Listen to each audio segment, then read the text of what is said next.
Le bilan de l'année 2015, c'est un bon bilan. Les objectifs ont été, on va dire, pratiquement atteints. On s'était fixé 10 à 12 ouvertures. On sera très exactement à 11 ouvertures cette année, avec un fort développement sur la région Rhône-Alpes, puisqu'en une année, on est passé de 1 agence à 6 agences en franchise.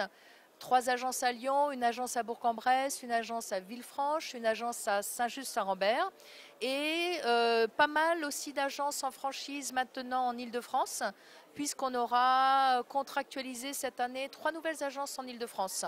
Donc un réseau, les menus services, qui comptera à la fin de l'année 43 agences, dont 11 en succursale, le reste en franchise, et un avenir qui se dessine de plus en plus sur la franchise, clairement.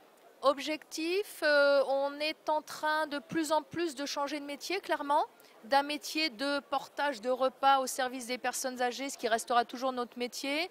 Notre métier, quand même, depuis 2 ans, c'est franchiseur. C'est réellement le recrutement, l'intégration, l'accompagnement des nouveaux franchisés. On est devenu cette année adhérent de la FFF, à ce propos, donc Fédération française de la franchise, et on s'aperçoit de plus en plus qu'il faut affiner nos process de recrutement, peaufiner le recrutement auprès de nos nouvelles agences, parce que réussir un recrutement, derrière, ça veut dire aussi réussir un lancement, et donc l'accompagnement au lancement, c'est primordial. Entreprendre dans les services à la personne, ça reste toujours très porteur. C'est quand même aujourd'hui le premier pourvoyeur d'emploi en France.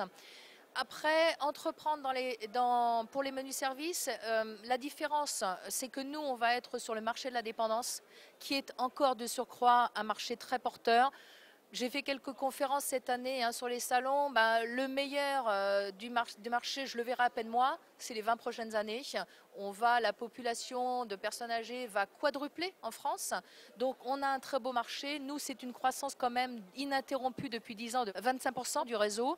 Donc voilà, service à la personne et marché de la dépendance, donc forcément un très beau potentiel.